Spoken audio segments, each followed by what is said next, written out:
All right, everyone, it's time to laugh at Emmanuel Macron over there in France because he's suggested now that if someone is guilty of wrongthink, like if you're guilty of what he considers to be hateful speech, which, is anything inconvenient to him, I'm sure, then you should be banned off social media for the rest of your life. Like it would be an indefinite sort of thing.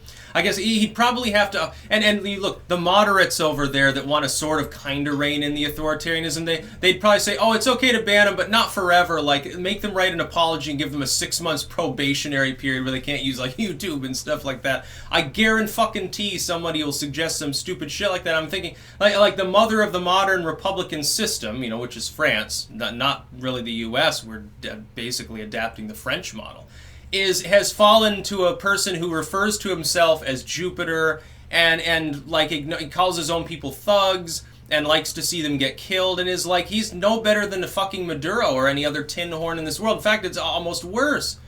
Like in France, you can't even see my YouTube channel. Most French users, if they try to visit my channel, they find that it's not available in their country and they just get the option to unsubscribe. They can see my videos, if they search for them manually. They can see, I think, my playlists and shit, which is probably how most of them keep up with my stuff, because I put all the new uploads in one of those playlists. They can't visit my channel. I'm sitting there thinking about how funny it is. It's very funny that a supposedly free nation, it's got press freedom and free speech and stuff, indeed it has no freedom at all. Your dear leader over there, your Führer, which is really what he wants to be, is suggesting that if you have like wrong-think ideas, you shouldn't even be able to fundamentally use the internet at all. Like social media, that would be most of the big tech firms. That's YouTube. YouTube is not technically social media, but kind of. Twitter, Facebook, all these others. And again, even the nation of France administers certain public services through these groups. Emergency alerts and official government statements and things like that go through these. It's gotten to the point where the communicating online is so intrinsic within modern life for commercial and for safety purposes, especially for the purposes of coordinating with government, law enforcement alerts and stuff like that, anything related to military action, like, hey, get to your bunkers sort of stuff. The world needs to do more to guarantee that everyone has access to it.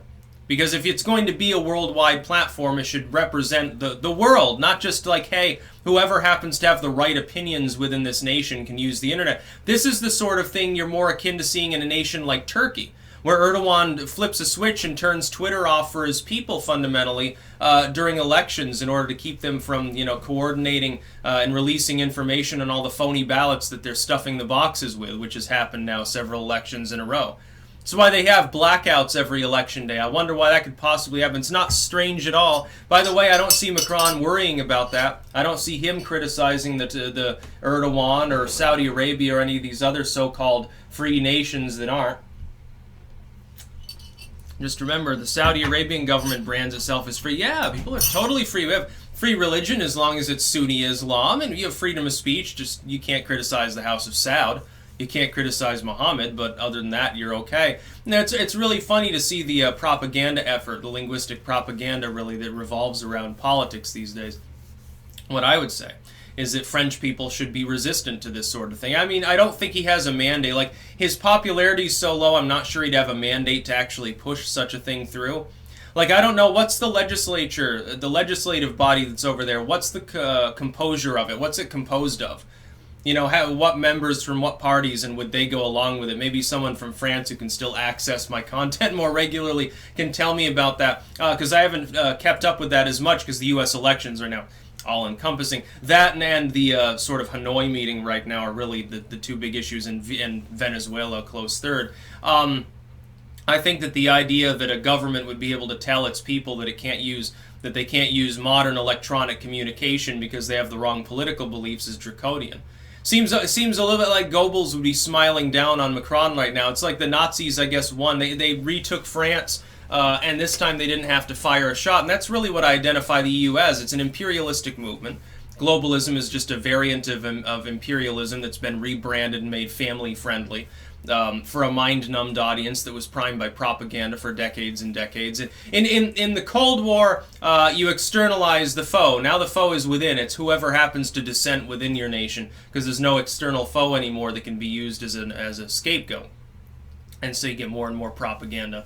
You get more and more censorship. You get the privatization of propaganda. Here, of course, the government can't directly censor things very easily within the U.S., but it can coerce businesses into censoring things. This is like the label system that albums use and stuff. That was something, they weren't mandated by law to put any of that in place.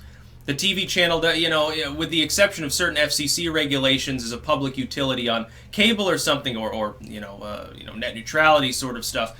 Without regards to that, all this other stuff, all of the regulations and censorship you see is voluntary.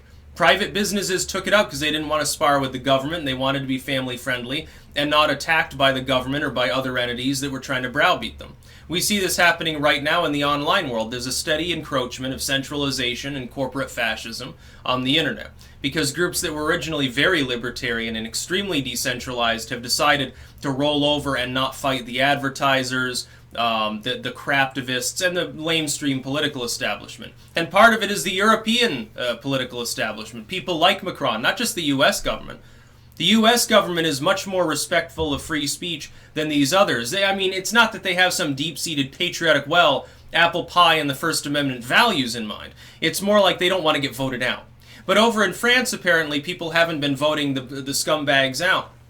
The fact that Macron is even still in there and hasn't resigned is astonishing to me. Isn't his support like under 20%? Why is he even still your president or prime minister or whatever the fuck he is?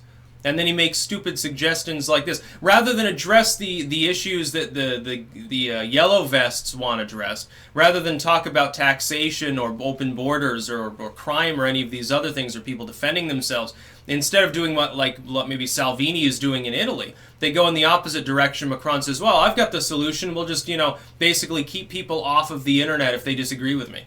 And that's really what it's about. It's you disagreed with the establishment too much. No internet for you. I wonder if the people of France are tired of being treated like small children and want to be treated like citizens again, like, a post-French Revolution sort of mentality at some point. That's about all.